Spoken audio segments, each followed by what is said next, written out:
Thursday, May 20th, the moon is in Virgo all day, making an aspect, 8 different aspects that, if it wasn't for the sun moving into Gemini, I would deem this a moon day. So before we jump into that, I just want to make a little bit of a disclaimer here that things are going to start feeling a little bit heavy at this point in the week.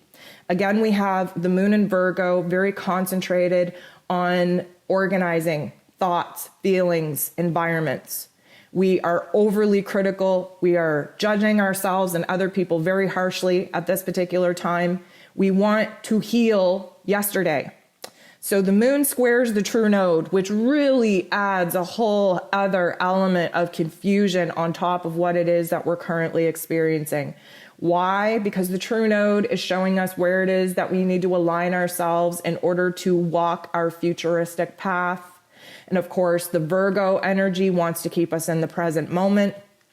We have no clue right now, because of the level of confusion, how it is that we are supposed to align with the vision, with the downloads, with the dreams that we are currently getting. Because our physical realms, our physical circumstances seem so far away from what is even possible.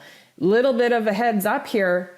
Don't get discouraged by this. This is what eclipse season is all about. Eclipse season, which we're currently in the eclipse window, the closer we get to May 26th, where we have that full moon total lunar eclipse in Sagittarius, the closer we get to that, the more cray-cray things are going to get.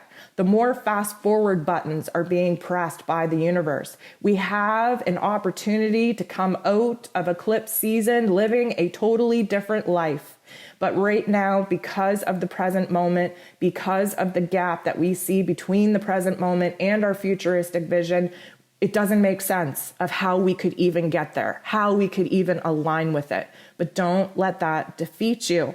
The moon in Virgo is trining with Uranus.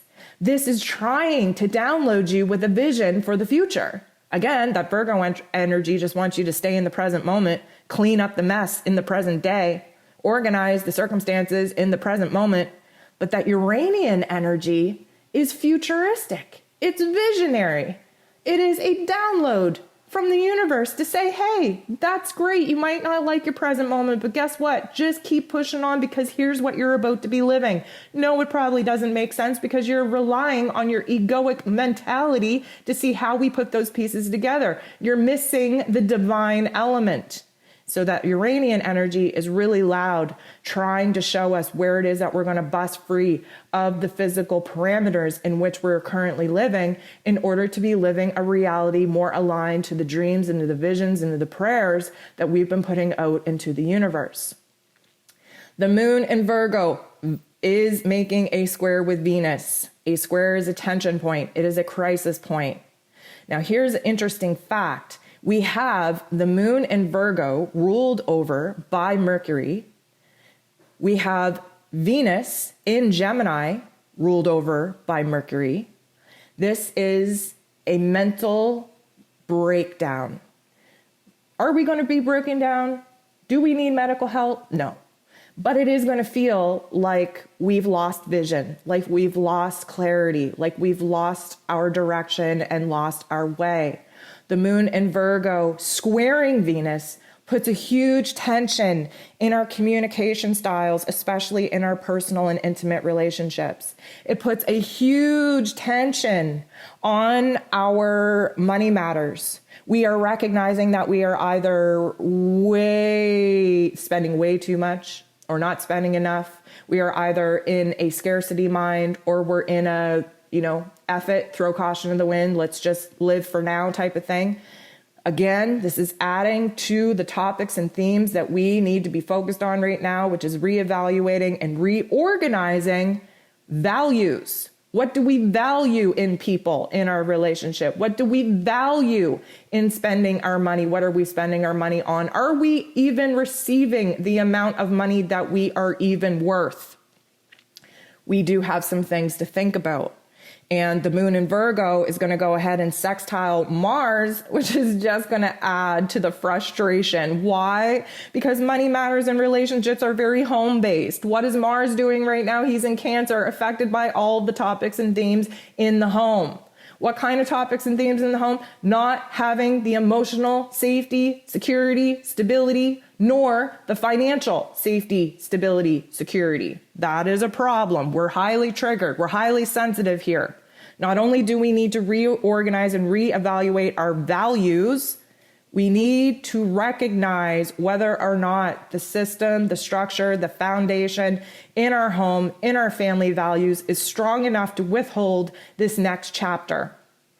Many people are living in broken homes, afraid to death to move out of the familiar, even though it's uncomfortable, right? A lot of people are choosing to stay in miserable situations because the fear of the unknown is way scarier than waking up in the same hell every single day. This is going to be a wake up and a shake up, my friends. If you are somebody living in those circumstances, you will see that situation be removed when we get into eclipse season. So, do you want to roll or do you want to be dragged? Because those are your options. And like I said, outside of all this moon energy, we have the sun moving out of Taurus and into Gemini. I am going to recommend at this particular point, you go ahead, you listen to May's energy forecast where I dive a little bit deeper into what the sun moving into Gemini is all about, what Gemini season is going to bring us. Short, sweet, to the point, hella confusing. Why? Because we have so much information coming in, so many conflicting thoughts. We're unable to focus on one thing at a time. We're scatterbrained. We have a mental fog like no other with these little tiny moments of clarity that we can hold on to for the duration of time of mental confusion.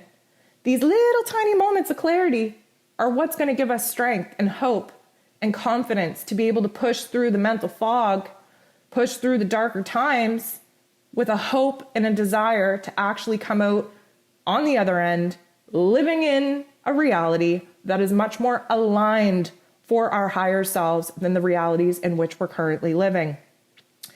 Another thing I want to throw out there for you to keep in mind, yes, the sun is moving into Gemini. Yes, we have Mercury in Gemini, we have Venus in Gemini, we have the true node in Gemini, a lot of Gemini energy. But Mercury is slowing down. Mercury rules over Gemini and Gemini season. Mercury is in its retrograde period. We are going retrograde at the end of the month. We are slowing down in our mental planes. Why? Because our intuition needs to lead us through this next stage and this next chapter. And as if that wasn't enough, Jupiter in Pisces is all for it. We need to shut down the egoic mental plane and listen to our heart space, listen to our soul space, listen to our higher and divine self.